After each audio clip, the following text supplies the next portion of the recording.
What's going on, guys? Trader Jed here, back with a weekly recap of week number 21 of the weekly charting series, where I go over the week and how you could have traded the setups that I sent on Monday. And so, kind of evolving this, I'm going to show trade opportunities and trades that you could have taken that could possibly the possible scenarios that you could have seen and the trades that you could have executed because of those scenarios, and just kind of explain what I see and how I see it, and the reason why I do what I do. Now, I will explain why or why not I would have taken the trades given the opportunities that presented themselves. And so there is a trade opportunity in every single one of the pairs that I posted last week, and I'll explain why or why not I would have gotten in, or if I did get in, and what the basis of me entering and what I use as an exit strategy for the trades that are still running. So right now we're looking at EURUSD. You can see this this weird looking bat pattern that has not completed yet. You can see the trend lines that I have drawn, and you can see this this trade. This one would still be open. Currently would still be open. Would only be a little bit in profit based on the entry. The entry is based off of this bearish engulfing candle that retested the trend line that it broke. You could have done this a couple different ways. I took it off this huge bearish engulfing candle. You could have also taken it off of this bearish candle right here. And the way that I've got this constructed right now, the stop loss is set above the previous market structure, above the trend line, but not so far above that it's the highest point of previous market structure, meaning that it lines up with where these wicks are, these two wicks right here, as well as this right here. And so we're looking at right here roughly a 65 pip stop loss. And most of my trades that I take, I look for 2-to-1 trades, and I'll explain. If I'm not looking for a 2-to-1 trade, I'll explain how I look for take profits as we go on. But this, as you can see, this trade would still be running. I didn't take this trade, and the reason for that is because we do have a breakup structure to the upside, and I don't like trading against the trend. We also have a bat pattern that completes well above where price is, and so I wasn't comfortable taking this sell. But this is an opportunity if you're a more aggressive trader, then you could have taken this. And honestly, if I were to have taken this trade, what I'd be looking for a take profit instead of the one that's drawn instead of a 2-to-1, I would pull off a Fibonacci retracement, and my take profit would have been the 61.8. And the reason for that is because we have a breakup structure to the upside, and so this would be a retracement trade. We'd be looking for a retracement to one of the major levels, 61.8 being the most of the major, or the most major level, if that makes sense. And so that's where I would have been looking to take that trade from. As you can see, price perfectly respected the 61.8 and then continued upward. You could have also taken a buy out of this based off of this second candlestick, but I don't trade on Fridays, so I wouldn't advise doing that. Just because that's my personal feeling. I'm not going to enter a trade on the final hours on a Friday. If it's in the middle of the night, early morning on Friday, you can take trades then. But as of recommending taking a trade at noon on Friday, I just really wouldn't do it. So yeah, that was a trade opportunity. As you can see, this is more of a 1-to-1 trade, which typically generally I don't do. You can get away with it, and you can see that there would have been a 71 pip profit there, so it's a slightly more than 1-to-1 the risk to reward ratio. Excuse me. And yeah, so I didn't take this trade, but if I were to have taken this, this is how I would have traded it. So that's the opportunity that presented itself on EU this week. Moving on to USD JPY, we can see we had a lot of bullish movement towards the middle of the week. We did get a break of this trend line and a break of this horizontal line. We saw a retest of the horizontal line, which is where I would have been looking for buys at that moment in time. After we get the retest of the support and resistance level of this horizontal line, we did get a reversal pattern off of that support and resistance level. The bullish engulfing candle, there's your entry. Stop loss set below that previous low. I set it to 30 pips, so you'd be looking for a 60 pip take profit, and it would have taken you all of 12 hours to hit your take profit, and you would have had more than that to go. Honestly, I probably would not have entered into a buy, because a lot of times after we see these massive bullish engulfing candles, we don't see continuation in that direction immediately. In this instance, we did, and so that's fine. I would have let this hit my take profit, and then I probably would have waited for some sort of retracement, which we did not get. It just continued to go upward, and so you could have continued buying this as soon as it broke through these two support and resistance levels. However, because we didn't get any sort of retest, and you can't anticipate that sort of momentum, I decided not to. There is a quarter point in here as well. The 112.5 is a quarter point. So I guess that could have been your take profit too if you would have had multiple entries into this, or if you wanted to hold this longer. That would have been your next take profit level is 112.5, which would have been a significant amount, and you would have hit take profit on that as well. But like I said, I wouldn't have done that. I would have strictly stayed with the 2-to-1 risk to reward ratio, and would have got my 60 pips and would have been done. Moving on to XAU USD, you can see I added this trend line just for simplicity, and what we were looking for with this, we get a perfect retest of this support and resistance level. We get a reversal pattern coming off of it, that bearish engulfing candle. Enter in your sell right there, stop loss above the previous high.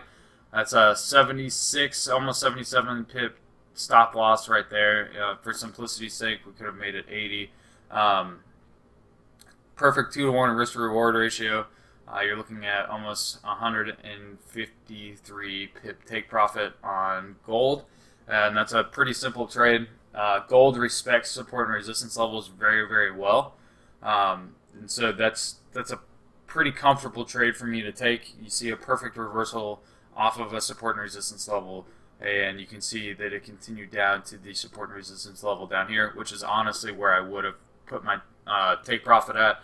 My take profit would have been the next support and resistance level, so if we move that down, we can see that it would be almost a 200 pip take profit on that simple reversal off of the support and resistance level. It's in the direction of the trend, which I like, and yeah, so that's a simple trade with gold. EURAUD is up next. You can see we have this break. Price came up, retested the break of the trend line. We get a bearish engulfing candle off of or back through the trend line. Then we had a bullish candlestick after that, not engulfing. I waited until that bullish candlestick was broken, which is this candlestick right here. You can see where the entry is, and this would have been a 2-to-1 trade. Now, this being said, typically how I would have done this, because EURAUD likes to consolidate a lot, my take profit would have been at the bottom of the consolidation. So either at the bottom of these wicks or at the bottom of the candlestick bodies, somewhere along those lines. Not a perfect 2-to-1 trade. You'll notice that for almost every single one of these, I start the take profit at 2-to-1, because that's where I generally start my take profits, is just a 2-to-1 trade, and then I really try to analyze and see where the take profit should be set after that. But you can see we have good bearish momentum coming off of this bullish engulfing candlestick. A lot of people would be afraid of that, but you can see we don't have any bullish momentum after that candlestick, so I would still be holding this trade.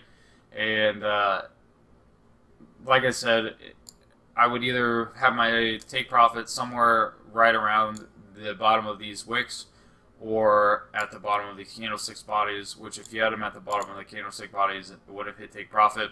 If you had it at the bottom of these wicks, honestly, with something like this where you're pretty close to the take profit level, and then you get this this bullish engulfing candle, I would still be holding this. Some people would have closed this out.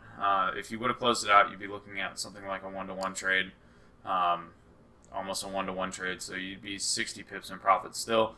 I would, like I said, I'd still be holding this if it were me. And yeah, so somewhere around this 125 pip take profit, something like that, is what I'd be looking at for EURUD. After this, GBP NZD, a simple trade that, I mean, just barely hits take profit and then reverses in the other direction. So if you don't have your take profit set perfect 2-to-1 ratio like this, then you would have been stopped out. But this entry is based off of the reversal pattern, reversal candlestick pattern that comes off of this support and resistance level. You can see the bearish engulfing candle, just barely bearish engulfing, but it is bearish engulfing. And we had free fall until it hit exactly the 2-to-1 trade, 42, almost 43 pips stop loss with an 85 pip take profit, wicked the take profit and then shot up. So that's a simple trade off of GBP NZD. AUD USD is up next.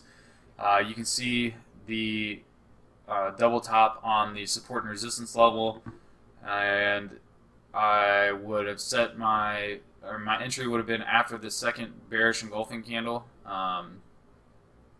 My stop loss would be above the wicks, or rather above the support and resistance level. I would have set it to 25 pips, not 24.8. You're looking for a 50 pip take profit that would have easily hit. I would have been a little bit weary of the zone right here, especially seeing that bullish reaction off the zone. The reason why I would have held this, though, is because it did not engulf. Those two bullish candlesticks did not engulf the previous bearish candlestick, so I would have been feeling comfortable with that. And then if you would have waited, you would have seen this bearish hammer that comes after that, and then the bearish engulfing candle down that inevitably hits your take profit. So another simple trade with AUD USD that would have hit take profit. Next up is GU. With GU, we had this price broke the support and resistance level, came back, retested it.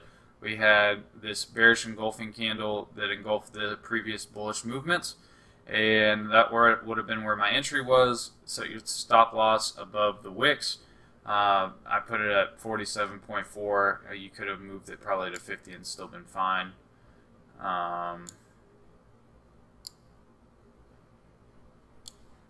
so you would have still been fine with a 2-to-1 trade, 100 pips take profit, 50 pips stop loss.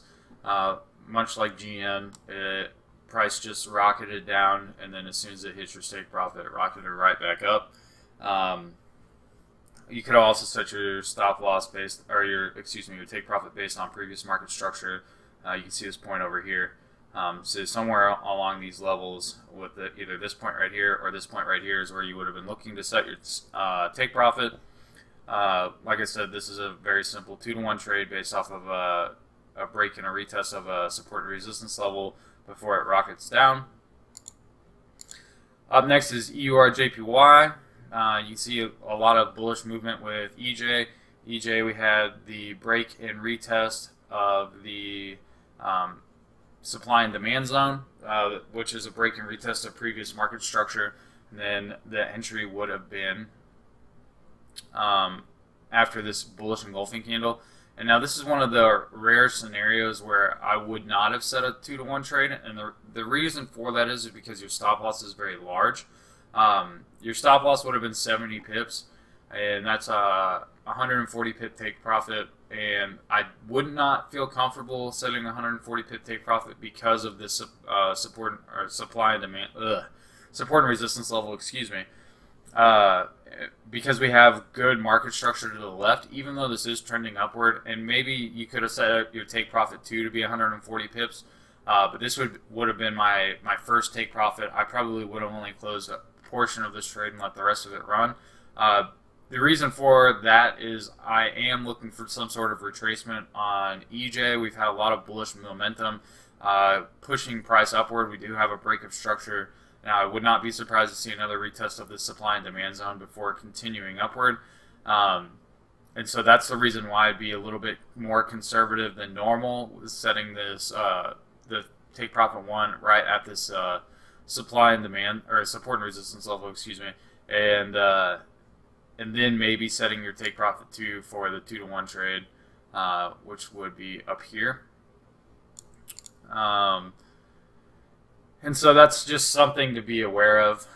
This is probably the best example of that we'll get this week of me not being comfortable setting a 2-to-1 and setting something that's significantly lower than that. And that's the reason for it, is because we have this significant supply and demand, or excuse me, support and resistance level. I keep getting supply and demand and support and resistance mixed up today, so I apologize for that, guys. But we do have this perfect previous market structure, and so I would have been looking for some sort of reaction there. And with this trade being either late Wednesday or early Thursday, I would not be comfortable making that trade and expecting another 140 pip push upwards before the end of the week. So yeah, that's the reason why I would have structured it like this. And last but not least, we have UCAD. This was a early Monday morning trade. You can see the perfect retest of the support and resistance level. We get the bullish engulfing candle off of the support and resistance level. Perfect reversal pattern. Enter off of the reversal. You have a little bit of a slight pullback, and then price continues to go your direction. This is a simple 2-to-1 trade, 45 pip stop loss, 90 pip take profit.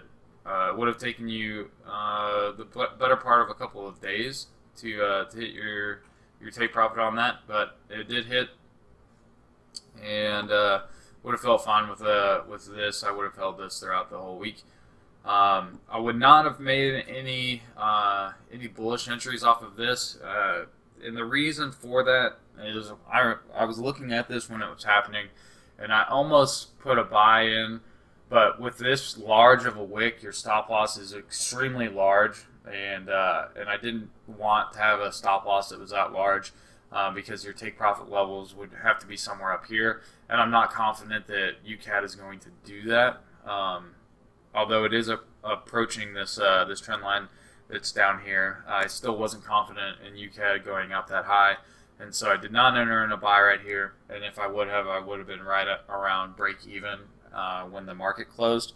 And so yeah, so that's what I got with USD CAD for this week. If you guys have any questions, any comments, any concerns, feel free to leave a comment in the comment section down below, or shoot me a message on Telegram. My Telegram contact information is linked in the description down below. It is at Trader Judd on Telegram. I appreciate you guys and all the support I've been getting. Hopefully you guys have enjoyed this this video and this kind of new approach that I'm taking on to the weekly Forex Outlook videos and the weekly Forex recap videos. But yeah, if you want to see any other content, if you want to see anything, shoot me a message on Telegram, leave a comment in the comment section down below. If you haven't liked this video already, hit the like button. If you haven't subscribed to the channel, subscribe to the channel. And I hope you guys have a great weekend. I will see you on Monday.